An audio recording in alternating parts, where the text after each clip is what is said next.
Hola, ¿qué tal amigos? Escuchas, gracias por estar conmigo nuevamente en esta serie de Navidad para el capítulo 2 de Lucas, el episodio número 2 de esta serie. Bueno, si no has visto la primera, te animo a revisar en este video aquí la serie, consulta la serie de completa de esta Navidad para que revisemos juntos la vida de Jesucristo. De eso se trata esta serie. ¿Quién es Jesús? ¿Quién dice el Evangelio que es Jesús? El relato de la vida de Jesús, uno de los cuatro, pero finalmente el Evangelio es el relato de la vida de Jesús. ¿Qué dice el Evangelio acerca de Jesucristo? Quizá eres ateo, agnóstico, cristiano. Esto te va a interesar. Y en este segundo episodio de la serie, en este segundo capítulo del Evangelio de Lucas, vamos a revisar qué dice sobre Jesucristo. Y bueno, ya desde el capítulo 1 de Lucas, vemos que Dios hace lo que no esperamos. Exactamente, Dios hace lo que no esperamos. Primero se encarna. Dos, lo hace a través de una virgen porque ahora que pues, tenemos un mayor desarrollo científico, pues sabemos que se necesitan de dos cromosomas, de el que pone la mujer y el que pone el hombre para la concepción del nuevo ser humano. Y pues en el caso del hombre que tiene los cromosomas XY, pues podría poner un cromosoma X para que con la mujer sean XX y sea una bebé, una mujer concebida, o puede ser X, puede el hombre poner un cromosoma Y para que sea un XY y sea un hombre, el ser humano concebido.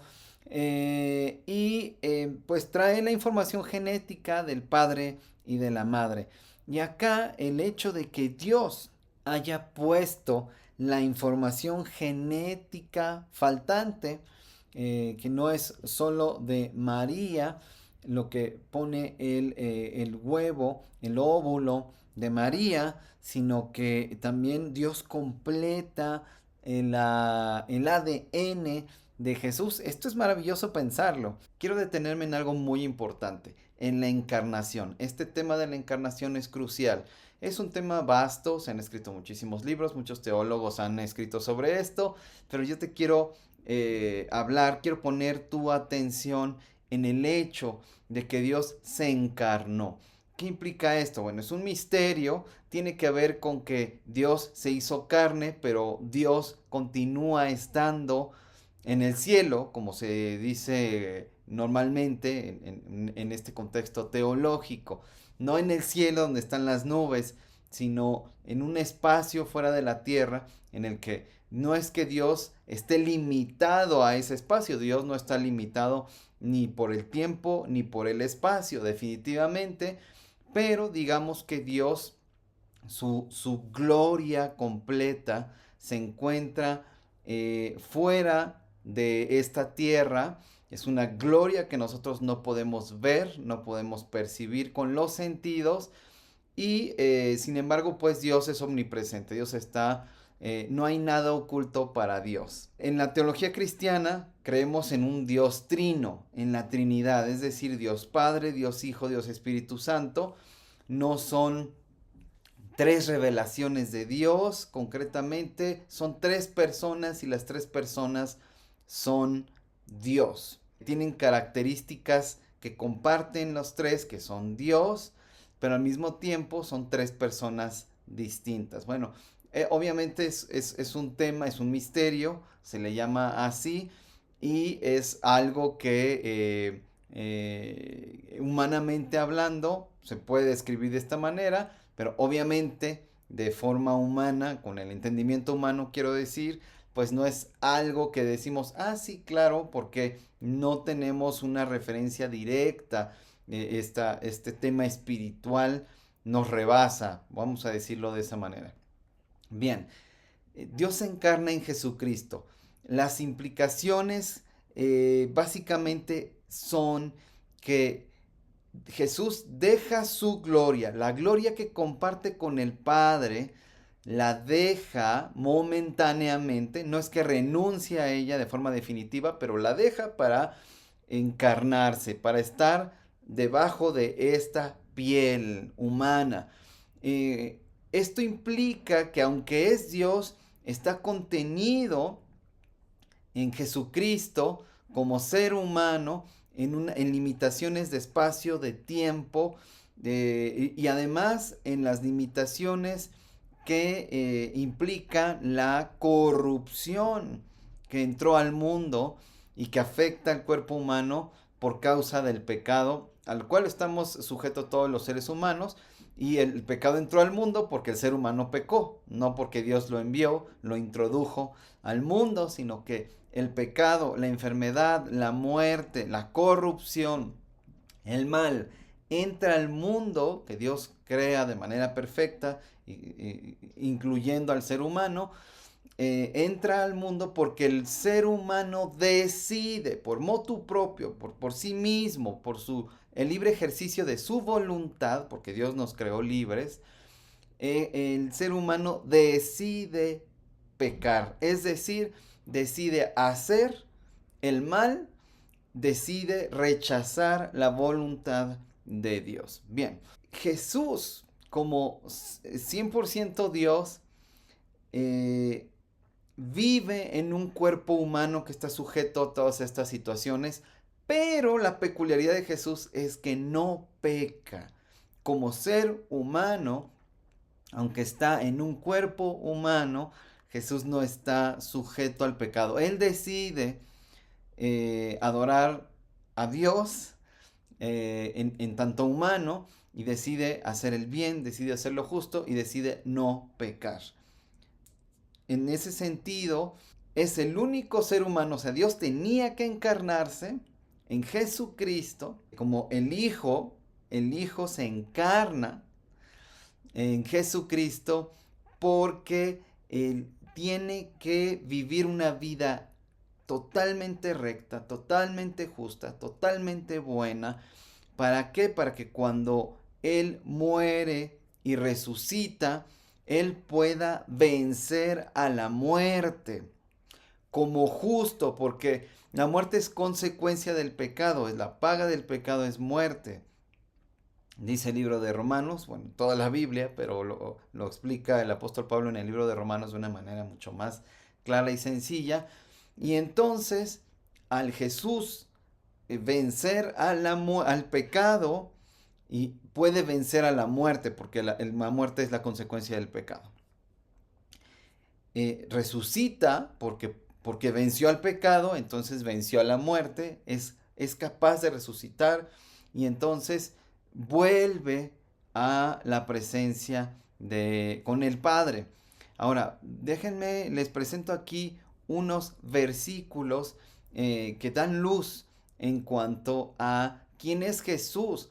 Porque el hecho de que encarne significa que Él no estaba aquí en la tierra, estaba en la gloria con el Padre, y estos versículos nos van a dar un poco de luz al respecto. El primero dice, bueno, está en el Evangelio de Juan, en este capítulo 1, de los versos 1 al 4, dice, en el principio era el verbo, y el verbo era con Dios, y el verbo era Dios. Este era en el principio con Dios. Todas las cosas por Él fueron hechas, y sin Él nada de lo que ha sido hecho fue hecho. En Él estaba la vida y la vida era la luz de los hombres. Fíjense, verbo, la palabra que en español está traducida como verbo, es la palabra logos. Logos normalmente es traducido también en otras versiones como palabra. Esto se puede relacionar fácilmente con el Génesis 1, en el cual dice que Dios habló y las cosas fueron hechas por su palabra. Y es lo que está diciendo básicamente aquí. En el principio era el verbo y el verbo era con Dios. Este logos, esta suma de la sabiduría, en la acción creadora, de la vida, todo esto está reunido en Jesucristo, en el Hijo como persona. Es este logos que crea, que da vida, pero es una persona, no es una fuerza, no es un espíritu dinámico que tiene que ver más con una fuerza, sino que es la persona del Hijo, que nosotros llamamos Jesucristo por la unión de la naturaleza 100% humana y 100% divina en Jesús. Y esto da lugar a muchos debates en cuanto a que si Jesús era solo Dios, y entonces como era solo Dios, pues entonces por eso no pudo pecar, por eso fue capaz de no pecar y de hacer el bien como Dios, y entonces como no fue humano en absoluto, pues entonces es un engaño su muerte, su resurrección, es un engaño que, pues que no pecó, entonces si no pecó, pues no pudo haber vencido al pecado, ni a la muerte, ni a las consecuencias cósmicas que trae el pecado al ser humano. Entonces, la implicación de que solo haya sido Dios y no se haya encarnado en esta figura de Jesucristo, pues trae todas estas consecuencias, digo, hipotéticas que no tienen ningún beneficio para el ser humano. Por eso se encarnó.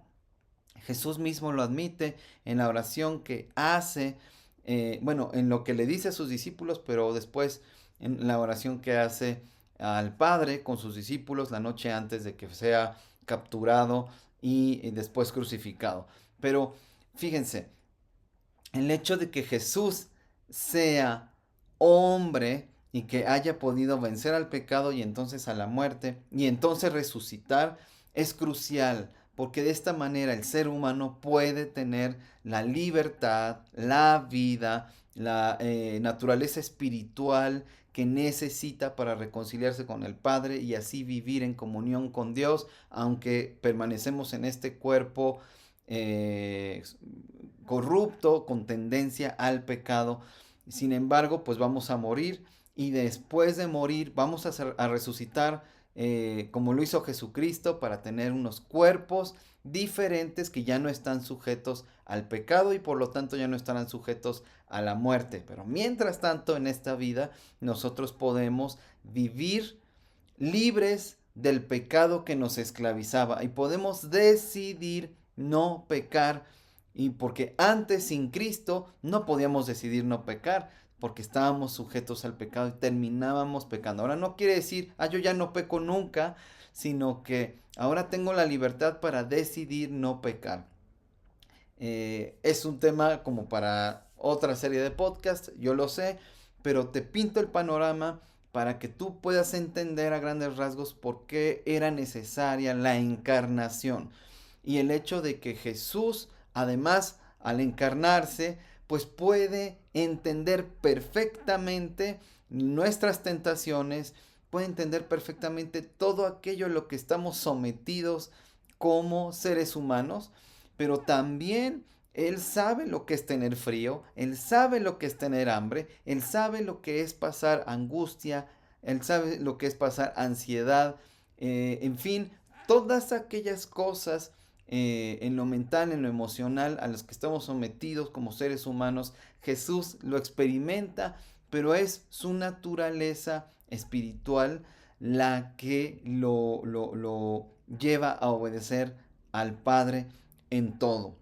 para no pecar y entonces él sí poder ser el mediador humano que nosotros necesitábamos para que lleve él nuestros pecados y no nosotros, para que de esta manera podamos ser reconciliados con el Padre y gozar de la eternidad con nuestro Dios, con el Dios único, vivo y verdadero. Fíjate todas las implicaciones de la encarnación. Seguimos leyendo, fíjate lo que dice Juan 14. No se turbe vuestro corazón, creéis en Dios, creed también en mí. En la casa de mi Padre muchas moradas hay, si así no fuera, yo os lo hubiera dicho. Voy pues a preparar un lugar para vosotros. Seguimos leyendo, dice en el capítulo 14, no se turbe vuestro corazón, creéis en Dios, creed también en mí. En la casa de mi Padre muchas moradas hay, si así no fuera, yo os lo hubiera dicho. Voy pues a preparar lugar para vosotros. y si me fuere y os preparare el lugar, vendré otra vez y os tomaré a mí mismo, para que donde yo estoy y vosotros también estéis. Y sabéis a dónde voy y sabéis el camino. Le dijo Tomás: Señor, no sabemos a dónde vas, ¿cómo pues podemos saber el camino? Jesús le dijo: Yo soy el camino, la verdad y la vida. Nadie viene al Padre sino por mí. Si me conocieseis, también a mi Padre conoceríais, y desde ahora le conocéis y le habéis visto. Ahí podemos ver que Jesús está diciendo algo crucial acerca de su propia naturaleza y de lo que tiene en común con el Padre. Mira lo que dice aquí más adelante. And he shall reign forever and ever. And he shall reign forever and ever. And he shall reign forever and ever. And he shall reign. Fíjate cómo lo explica el apóstol Pablo en Colosenses. 1. No dejen que nadie los engañe con filosofías erradas y huecas, basadas en tradiciones humanas y en los poderes que dominan este mundo, y no en la enseñanza de Cristo. En Cristo habita toda la plenitud de Dios, encarnada en un cuerpo humano. Y ustedes, al estar unidos a Él, están llenos de esa plenitud. Además, Él es la cabeza y tiene autoridad sobre cualquier principado o potestad. Y lo que significa esto, que es con esto termino esta parte de la encarnación, es que cuando decimos, bueno, ¿y cómo es Dios? Y quiero saber la naturaleza de Dios, o quiero saber cómo se comporta Dios, quiero tener una referencia clara y concreta de cómo es Dios. Bueno, la encarnación del Hijo en Jesucristo, en esta persona específica, es precisamente la evidencia para que conozcamos quién es Dios y cómo es Dios. Muy claramente, en una persona podemos nosotros constatar cómo es Dios y podemos conocerle de una manera concreta. Y en el Evangelio, en los 4 relatos del Evangelio, nosotros podemos conocer a Dios a través de Jesucristo, a través de la persona de Jesucristo. Esto es otra de las implicaciones maravillosas de la encarnación. Dios hace lo impensable, Dios hace lo que no esperamos y envía a Jesús, a este ser humano que nace en Judea como resultado de un plan que Dios viene desarrollando a través de los siglos, y además pues 1000 años antes Dios había dado detalles específicos de la vida, bueno, del nacimiento, de la vida, de la muerte y de la resurrección de Jesús. Pues ahora estamos viendo quién es este Jesús, qué dice el Evangelio, específicamente el de Lucas, acerca de Jesús. Y lo que vamos a ver en el capítulo 2 de Lucas es lo siguiente. José, el ahora esposo de María, porque cuando sucedieron estas cosas estaban comprometidos, pero aún no se habían casado. Y como no se habían casado, no habían tenido relaciones sexuales. Es así como funcionaba en esta época y en esta cultura. Pero bueno, José, ahora esposo de María, debe regresar a su ciudad, que es la de sus antepasados, para ser censado con su familia. Ahí se cumpliría el tiempo y nacería Jesús. Entonces, de esta manera se cumpliría la profecía de que el Salvador nacería en Belén de Judea, ¿no?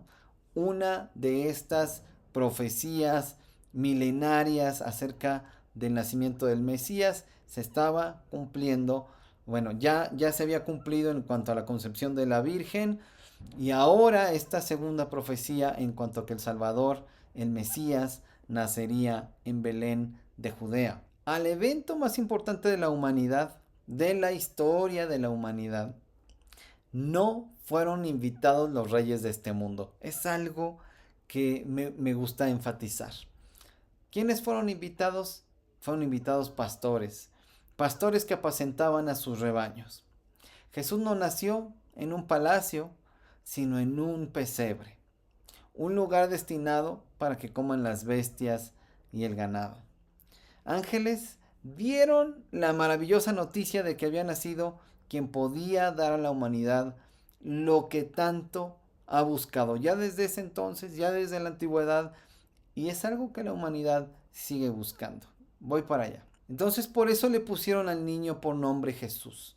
¿Qué significa Jesús? Bueno, que ya en español, resultado de una latinización del griego que era Jesús, en latín y en español pues ya Jesús, ¿verdad? Pero ese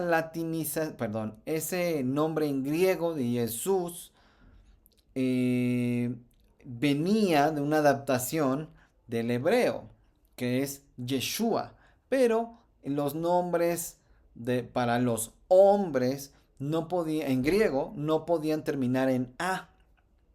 Yeshua en hebreo no podía ser el nombre de un hombre porque terminaba en A, entonces le quitaron la A, le dejaron una U para Yeshu, ahí está, le dejaron la U y la A se la quitaron y se la sustituyeron por una S en el griego.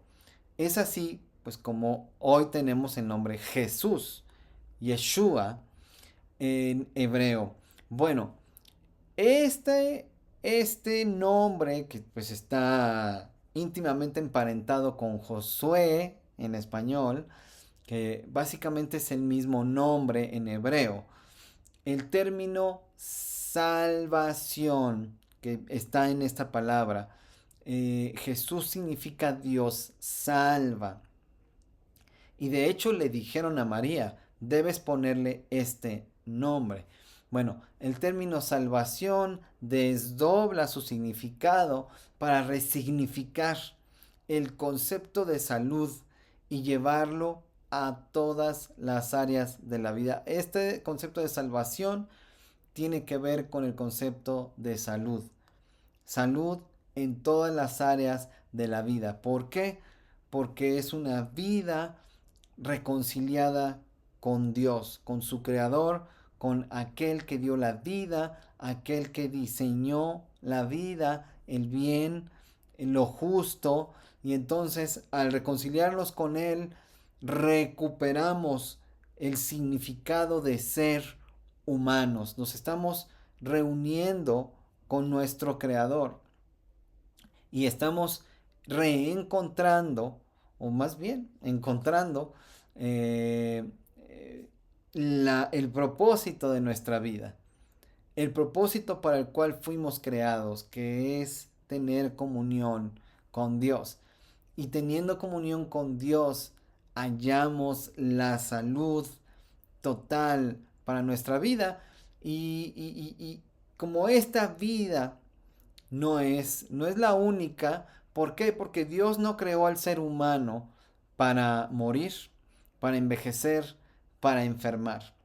Cuando Dios crea al ser humano, Dios no lo hace para enfermarse, para morir, para envejecer, ¿no? Fíjate cómo estos tres conceptos pues tienen que ver con falta de salud. Envejecemos, estamos muriendo cada día, enfermamos y eso nos puede llevar a la muerte.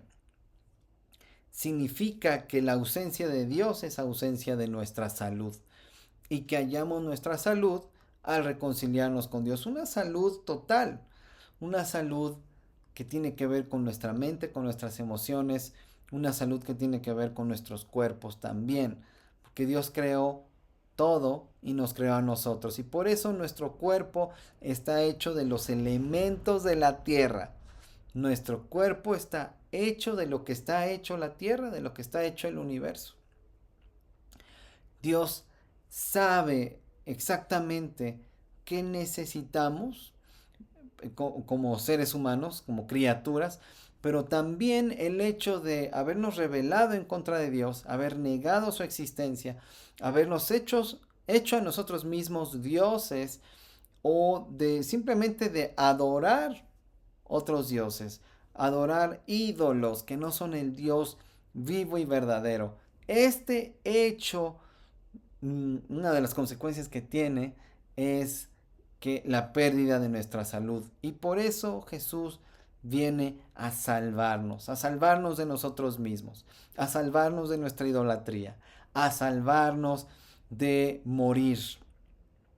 Vamos a morir en este cuerpo, pero el estar lejos de Dios, el no tener comunión con Dios, significa la muerte.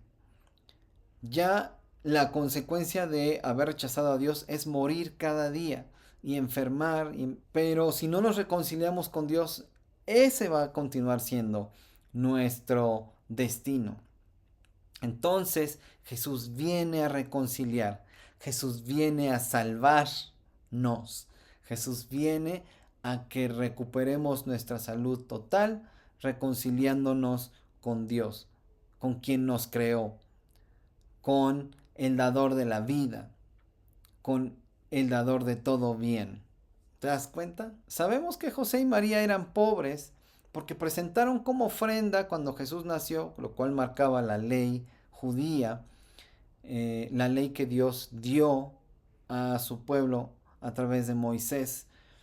Esta ley marcaba que los pobres debían presentar una ofrenda cuando nacía un bebé en casa, el primogénito, y esta ofrenda, había ofrenda para gente que tenía los recursos, pero había ofrendas para gente que no tenía los recursos económicos.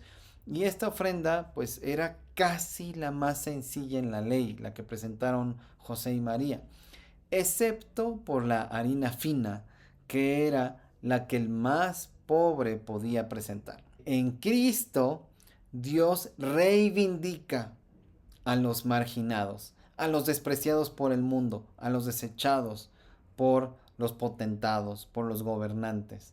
¿Sí? Jesús se hace no solo un ser humano, ¿sí? Porque compartía la gloria con el Padre.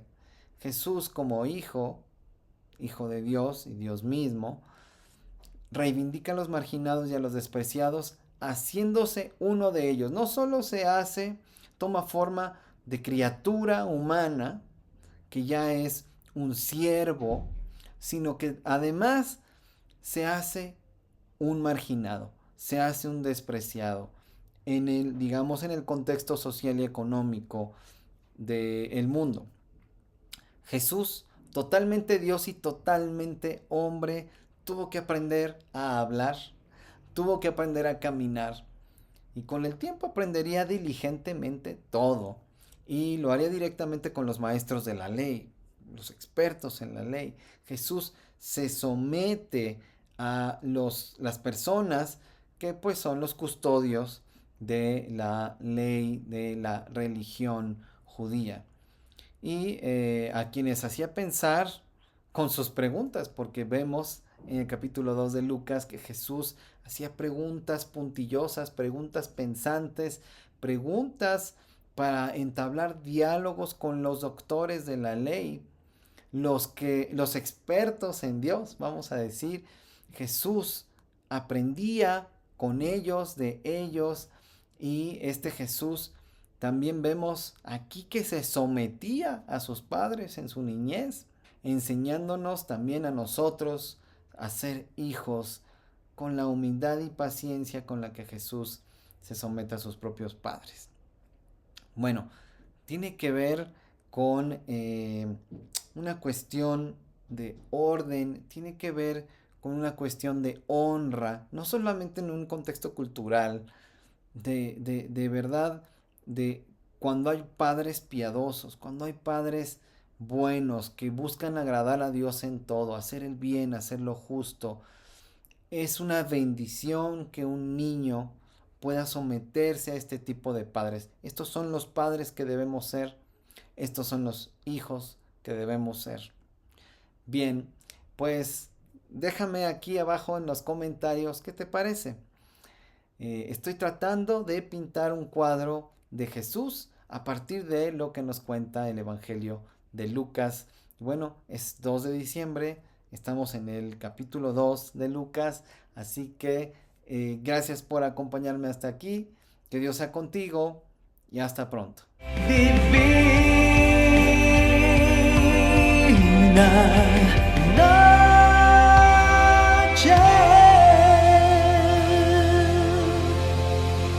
nació